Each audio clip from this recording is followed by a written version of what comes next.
Well, it's Chords and Coffee, and today we're talking about just one thing, and that is, what do you do when you're just playing one chord for a long time? Well, when does that happen? Well, it happens a lot. And if it hasn't happened to you yet, I assure you, friend, this is a thing that comes up quite often. What do I mean? Well, I'll tell you.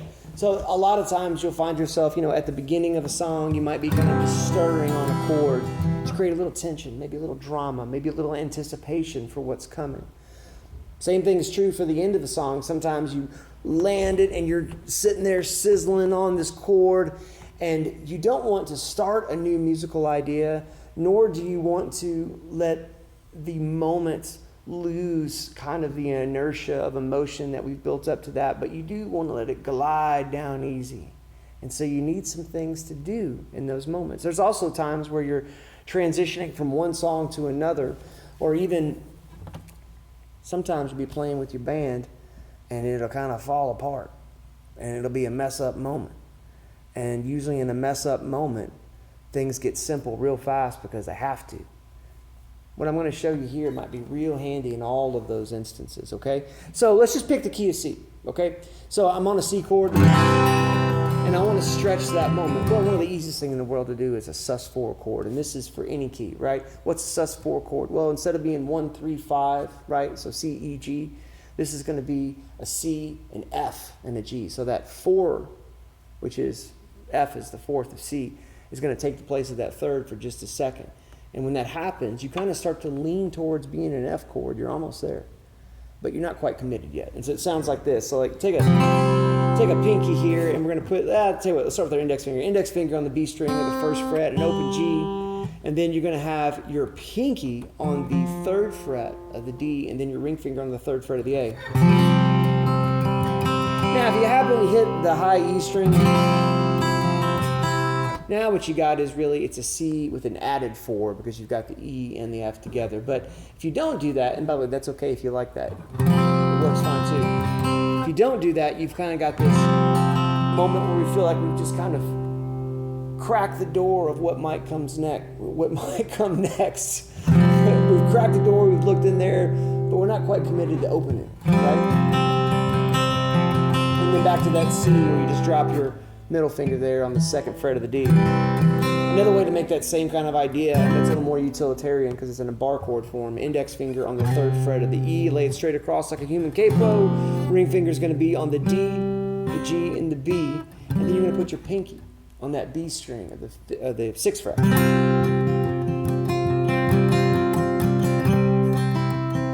And I like that, but my favorite is when you take your pinky and put it on the 8th fret of the low E.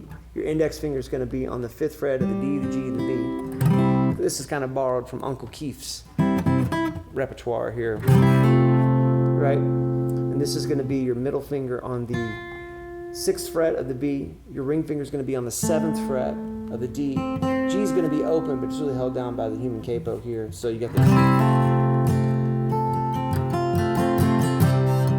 Whenever I hear that, there's a moment in Queen's It's a Kind of Magic where you hear this, right? And also a million Rolling Stone songs and Black Crowes and so on and so forth. And it is a great thing to do. And also try doing that on your electric with a nice lush verb and a good harmonic trim where you get that kind of warble and throb going back and forth with the trim. Oh yeah. It's good. You will not be disappointed. So that is a cool thing to do while we're hanging out on that C. And specifically, use that to stretch that moment out so that you can make it last, right? And if you've got somebody else playing lead, they can keep playing their A minor pentatonic, their C major ideas, nothing changes. The bass player can stay on that C note, nothing changes, right? Maybe even give the bass player a few moments of melodic interest, not too much because we don't want him to forget what he does. Right? Just kidding. But you can stretch that moment out. Here's another way to do it. Instead of a sus4, a sus2 is sometimes a really cool thing too. And there's a couple different ways you can think about this. Oh, I forgot one more actually, the U2 one on the sus4. Before we go to sus2, let's do this really quick. Index finger on the 8th fret of the high E, the B. Middle finger's on the 9th fret of the G. Ring finger is on the 10th fret of the D. And then put your pinky now on the 10th fret of the G, and then resolve it when you take it off back to this middle finger that's already on the 9th fret. And if you play that, so middle finger, 9th fret, pinky on the 10th fret, and then B string, and then high E. You kind of get that U2 kind of thing.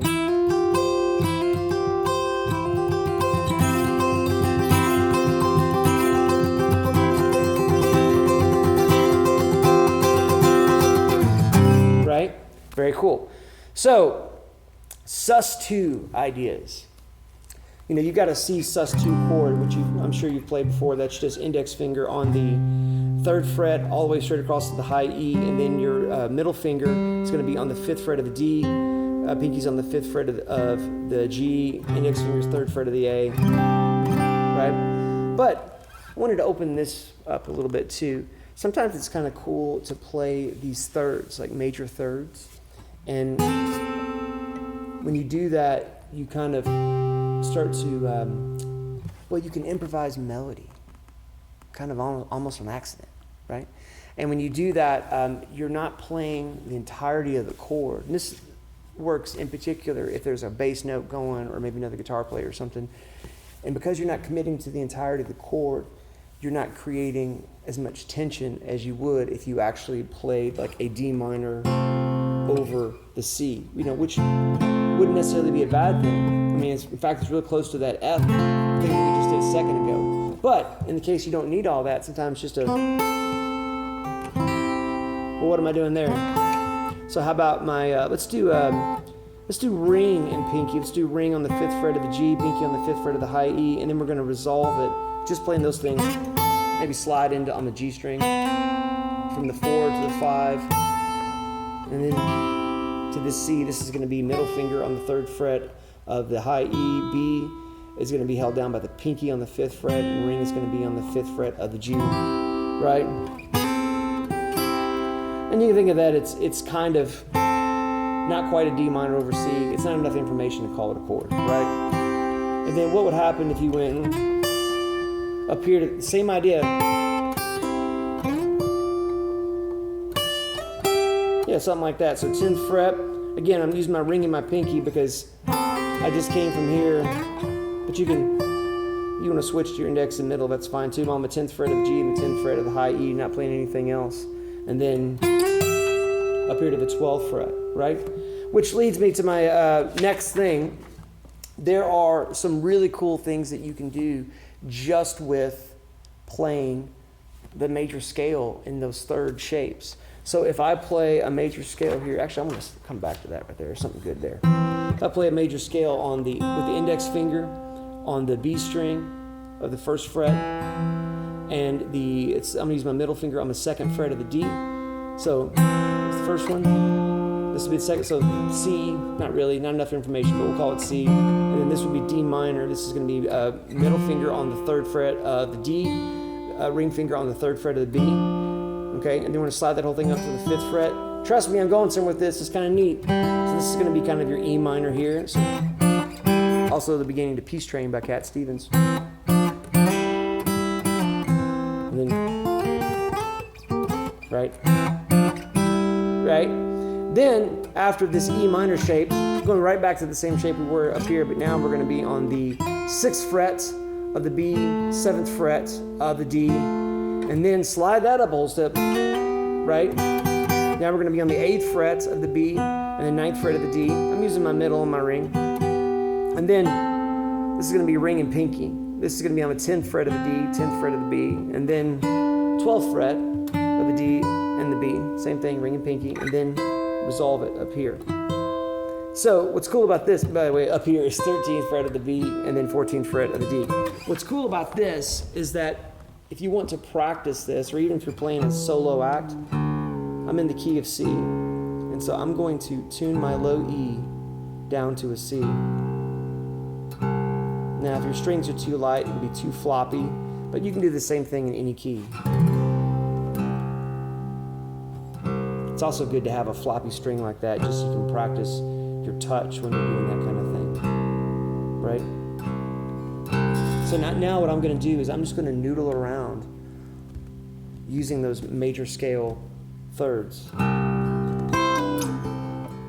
By the way, find them on all the strings. So from here, find them up here too. It's the same two shapes. You can do it.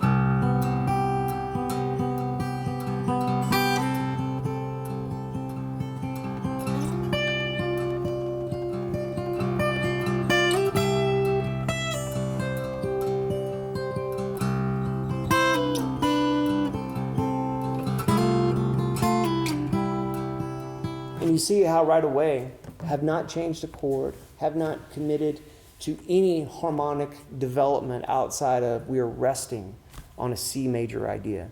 And I could do that for a while. I could do that for at least 60 seconds. Could I do it for 2 minutes in front of people? I don't know. Maybe on a really good day. But 60 seconds of vamp time would be a lot of vamp time. Now, there's some other things that you can do as well that are really cool, that are sitting on that one chord. And these are a little more gospel-y, a little more jazzy. And I'm going to show them to you really quick. They're not super hard, but they are, to my ear anyway, super interesting sounding. So the first thing is we're going to go back to that 8th fret kind of G major kind of idea for C. And what we're going to do is we're going to play a C7. And this is a really cool voicing. This is one of my favorite things. I love this kind of voicing here. So this is going to be middle finger on the 8th fret of the low E. This is going to be ring finger on the 8th fret of the D. And then your pinky is going to be on the 8th fret of the B with an open G string. And if you like, go ahead and hit that high E open. Listen to this. It's a dominant 7. But it sounds pretty, right? Then you got this beautiful F over C. And this is going to be index finger on the 8th fret of the B, not 8th fret, 6th fret of the B. This is going to be a middle finger on the 7th fret of the D, and then my ring finger is going to be on the 8th fret of the low E. G is still open, and if you want to get your pinky involved, put your pinky on the 8th fret of the high E. And then for this, a couple schools of thought here. You can take your pinky off, so you got a little more leverage to get into this F minor 6 over C. This is going to be index finger on the D string, 6th fret, G, 6th fret, and then B, 6th fret. But then your middle finger hits the G string on the 7th fret, kind of making a B flat 7. But you could think of this as B flat 7. I like to think of it as F minor 6 because I just went from that F to F minor and then back to C. Okay, so, and then going back to C is just simply sliding your index finger down to the 5th fret of the D, the G, the B. And then pinky is on the 8th fret of the low E. So the whole thing.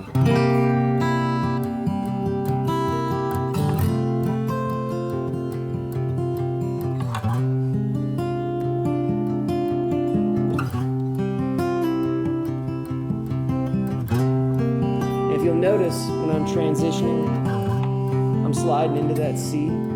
It's kind of a little cheap thing to do to keep the acoustic resonating. And I love that progression. Here's another one that's kind of like that. This is a little bit different. Again, we're just making the C last. This is good old C bar chord, index finger on the 3rd fret of the A all the way to the high E, ring finger. It's going to be on the D, the G, and the B at the 5th fret. This is D over C, right? And when you do this kind of thing, think about Jeff Beck, the Stevie Wonder song, "'Cause We've Been As Lovers," literally has this chord change, and it actually starts on that D over C, right? And so when you do this chord, this is going to be index finger on the 7th fret of the D, the G, and the B, with your middle finger on the 8th fret of the low E, skipping the A and the high E. Now, if you don't like that, and you're like, man, no, that just stinks, Nate. Well, you can do this, where you leave your index finger here on the 3rd fret of the A straight across and put your pinky on the 7th fret of the D, the G, and the B. Now, it's a little stretchy. You might be going, how about a normal chord? I'm talking about beef jerky and a Dr. Pepper. Normal, right? Well, how about this one? This is going to be index finger on the 2nd fret of the G, B string, 3rd fret, using the ring finger is good, and then middle finger is going to be on the A string of the 3rd fret. I'm playing the open D. You can play the open E as well. I'm not playing the low E. The only problem playing that open D It's a little bit of a rub. Actually, I might skip that. So that's another way to do it. But after that, if you go,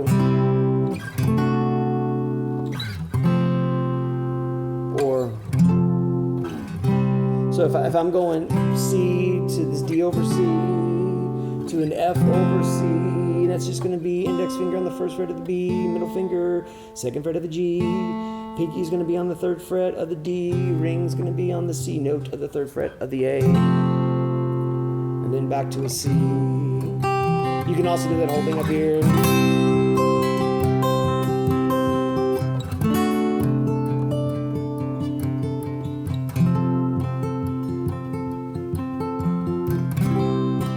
Man, you can make a guitar player or a violin or a vocalist sound like a genius if they're just riffing.